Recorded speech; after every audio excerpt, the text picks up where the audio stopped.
Excellency, honorable members, distinguished guests, ladies and gentlemen, it is now my singular honor and privilege to invite His Excellency, the President of the Republic of Kenya and Commander-in-Chief of the Defense Forces to address this special sitting of Parliament. Welcome, Your Excellency.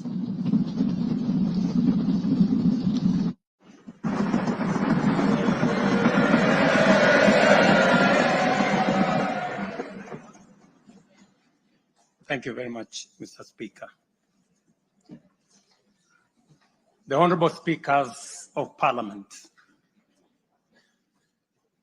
the Honorable Members, distinguished ladies and gentlemen, I'm honored to address you today in the fulfillment of the mandate vested in me under Article 1321C of the Constitution to report to you and to the people of Kenya on the measures we have taken and the progress we have made in realizing our national values and principles of governance, and to submit to you, honorable members, the progress made in fulfilling our international obligations.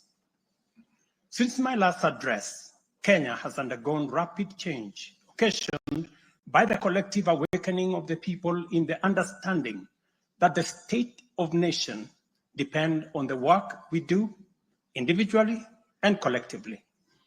This realization extends not only to what we choose to undertake, but also to how we go about securing careers, livelihoods, and contributing to the grand enterprise of nation building.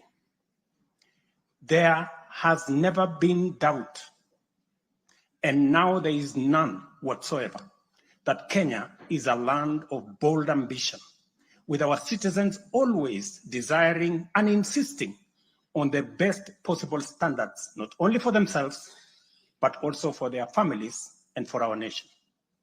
Consequently, our democracy has empowered citizens to ask questions and demand changes in the way their affairs are managed, driving the wheels of our nation's social, political, and economic transformation faster in the direction of excellence and prosperity.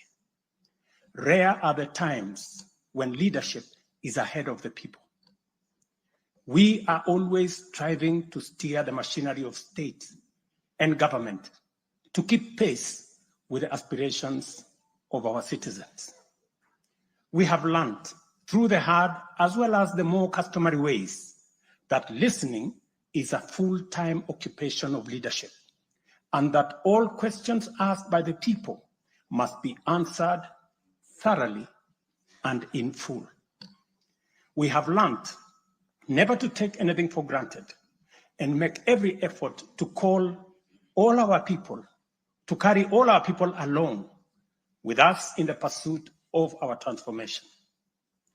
The context in which I make this national address is not only significantly different from previous occasions, but it is also a singular moment with unique historical implications for us all. It is an opportunity to affirm the principles and values of which our nation stands, review the steps we have taken, the path we have chosen in our journey of national development, and reinforce the commitments we have made to one another and to our beloved nation for the sake of the present and future generations. I do not take this for granted, and with utmost respect and humility before this august assembly of the people's elected representatives, I desire to respond to the most pressing concerns that have been raised by Kenyans of all walks of life in recent months. To my understanding, the concerns and issues voiced by millions of Kenyans about the state of our nation deserve meaningful engagement, thorough understanding, and thoughtful response. There are discussions about whether leaders understand the pain, hardship, and struggles endured by countless citizens every day as they strive to make ends meet, and whether the government is doing anything about it. Similarly, many struggling Kenyans impatiently wonder when will real money get to their pockets? And when will the jobs promised, which they deserve, become a reality? Additionally, there has been conversations about our education system, particularly the transition to the competence-based curriculum, and whether policies in this sector are working for or against Kenyans. Important questions have also been raised concerning the direction of development in relation to democracy, human rights, and fundamental freedoms, as well as the rule of law, transparency, and accountability. Another more direct question that emerges every now and then is whether public policy in this administration is in furtherance of service delivery to citizens or just in aid of political strategy. It is undeniable that for many Kenyans, times are hard and the struggle to meet their daily basic needs remains daunting. It is also true that these conditions have persisted for a number of years now, leading to much frustration and anxiety. Although we have gone a long way to mitigate some of these difficulties, much remains to be done, though we have laid a firm foundation for decisive intervention. I believe that it is critical for us to bear in mind that this administration was inaugurated at an extremely difficult time, characterized by domestic challenges, compounded by regional and global security, geopolitical, financial, as well as climate dynamics.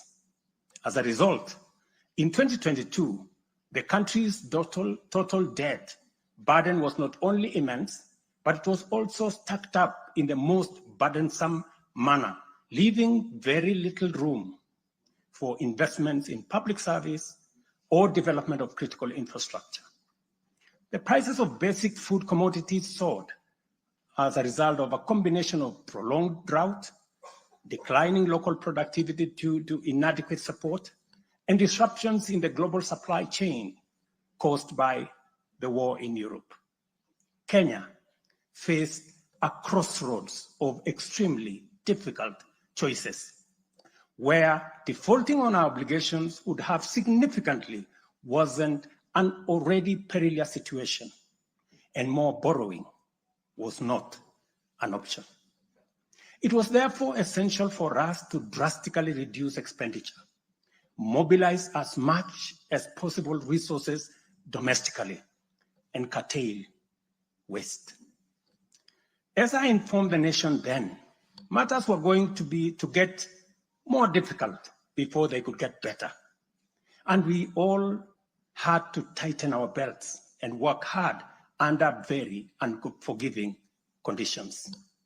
We have staked the fate of our ambitious bottom-up economic transformation agenda on easing the stress that the economy was in and the strain citizens underwent, while creating room for the implementation of our transformative interventions. Members, I give this background to underscore two very important facts. First, we haven't been watching helplessly and doing nothing as adversity took a toll on the economy and undermined the livelihoods and well-being of the people. On the contrary, we have been working tirelessly to steer the country away from the brink of unprecedented economic collapse and onto a more promising trajectory. The second point is that while we may not be where we would like to be, we are certainly not where we were 2.25 years ago.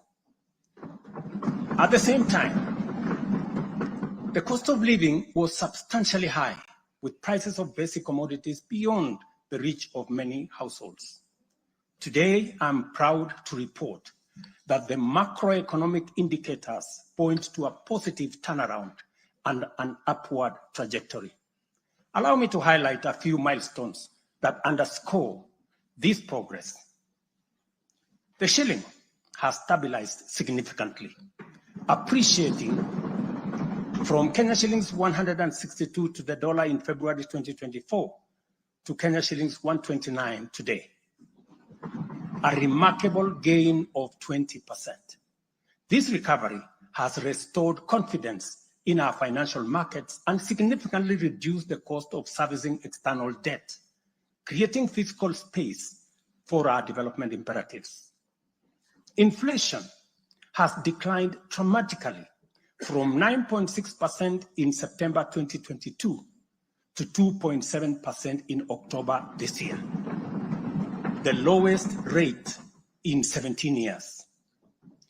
This achievement has been the consequence of favorable weather and our deliberate efforts to support farmers with affordable inputs, including subsidized fertilizer, leading not only to increased production, but also productivity and lowering the prices of many cereals, including maize, pulses, such as beans and peas. Our foreign exchange reserves have surged by US dollars 2.4 billion to hit a new record of US dollars 9.5 billion, providing a 4.8 month of import cover, the highest in 10 years. This resilience shields us from external shocks in the global economy and restores investor confidence.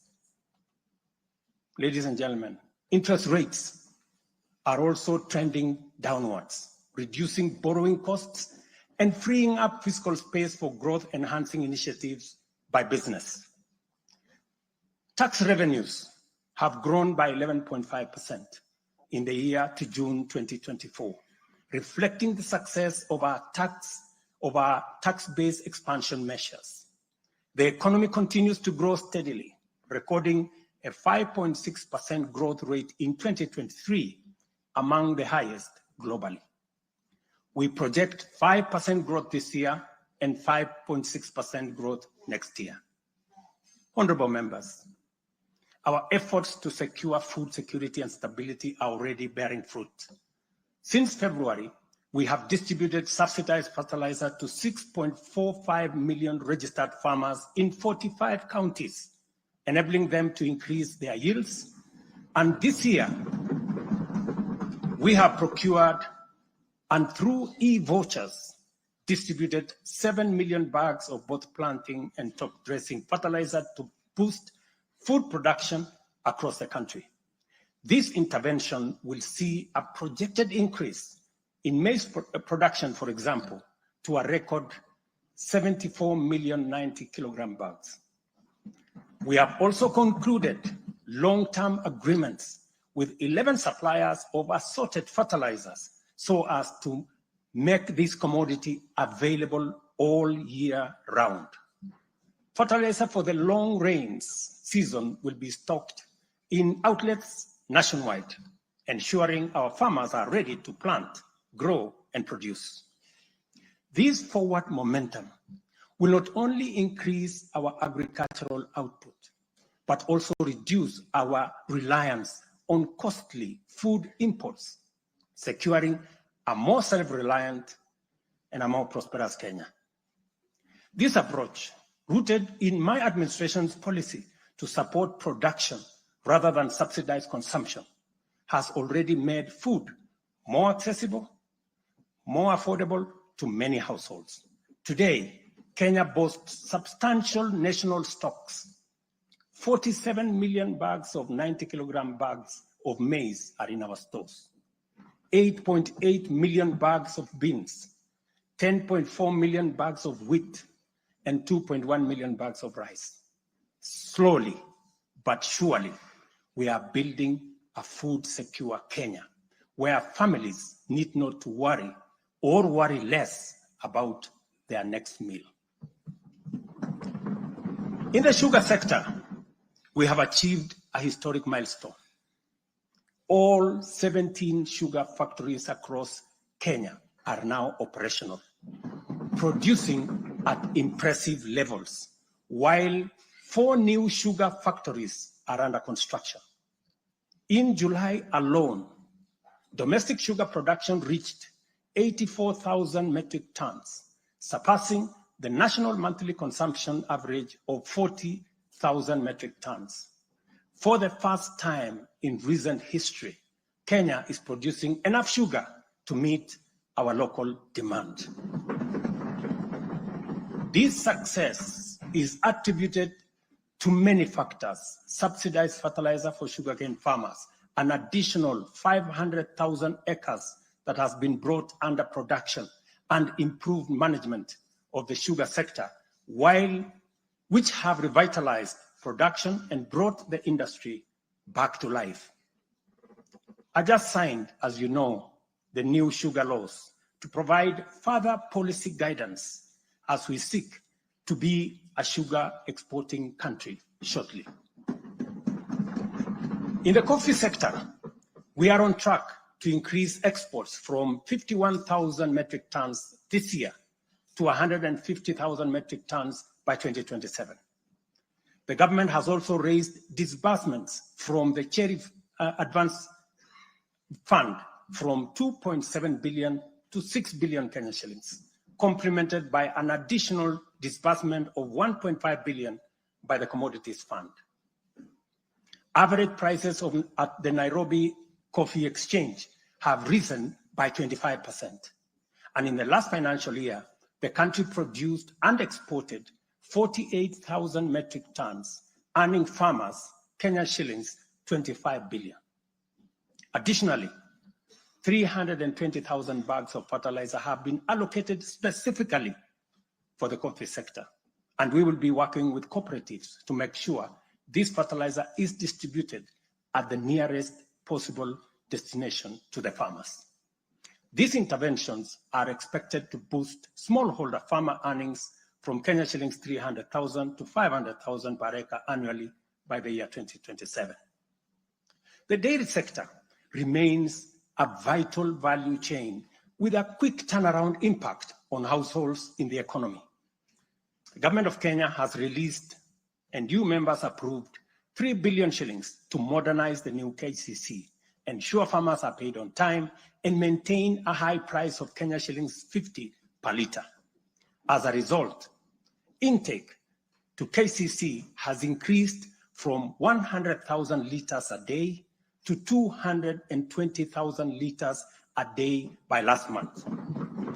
Other strategic interventions include the extension of duty-free imports for feed manufacturing raw materials, subsidized artificial insemination services, and the reduction of sexed semen costs from 7,000 to 2,900 through the Kenya Animal Genetic Resource Center. These measures have led to a 14% increase in milk production from 4.6 billion litres in 2022 to 5.2 billion litres in 2023, with projections exceeding 6 billion litres this year. The value of exported dairy products has nearly doubled, rising from Kenya shillings 4.8 billion in 2022 to Kenya shillings 7.2 billion in 2023. These gains demonstrate how targeted policies can deliver tangible benefits to dairy farmers and drive growth in our economy.